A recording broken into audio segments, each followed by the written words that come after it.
don't know me. And today I'm going to be talking to you about 2 harmful things that you do every day that can cause damage to your body. And I'm going to start off with a question. How many of you sit?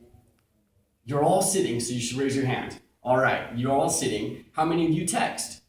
And you all text. Okay. Well, as a massage therapist, I see firsthand the damaging effects that sitting and texting can lead to. And I'm going to explain to you what you can do to help prevent that. I'm going to speak to 4 main points.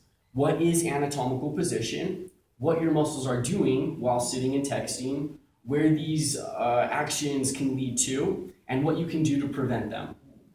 All right, and I'd like to start off with anatomical position. Here is a picture of a skeleton in anatomical position. You'll see that his hands are down to his side, and you may ask, what is the reason? What is anatomical position?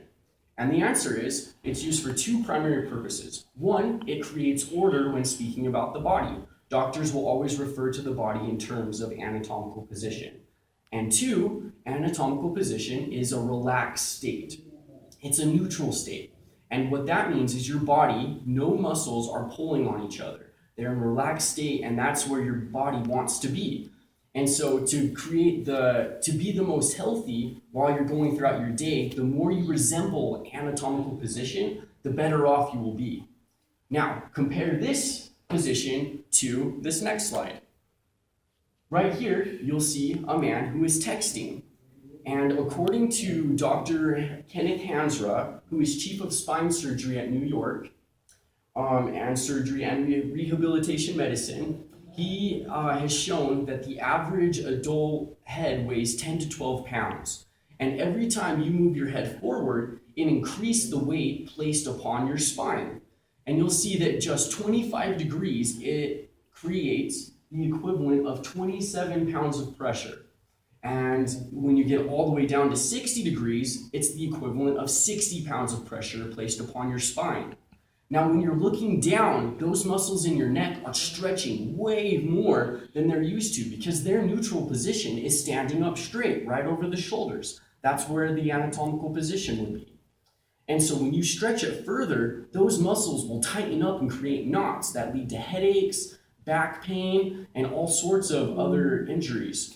Kenneth Hansra also showed that when you look down, you compress the spine and you can actually lose the natural curvature of your cervical spine. And that can lead to early deterioration and actual surgeries. And so I know none of us want that.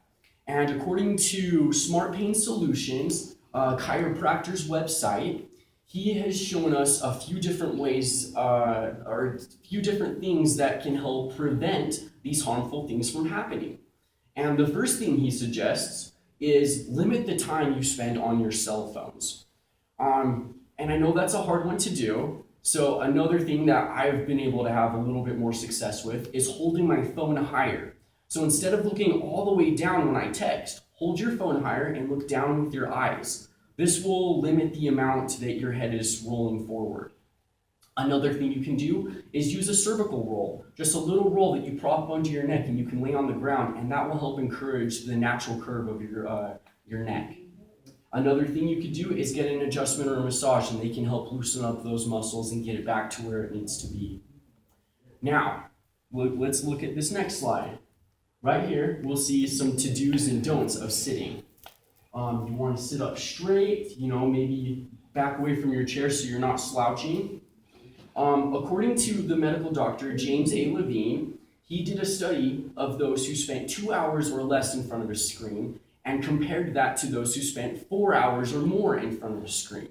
And the results were astounding. What he saw is that those who spent more than 4 hours sitting in front of a screen had a 50% increased risk of death from any cause. They also had a 125% chance of getting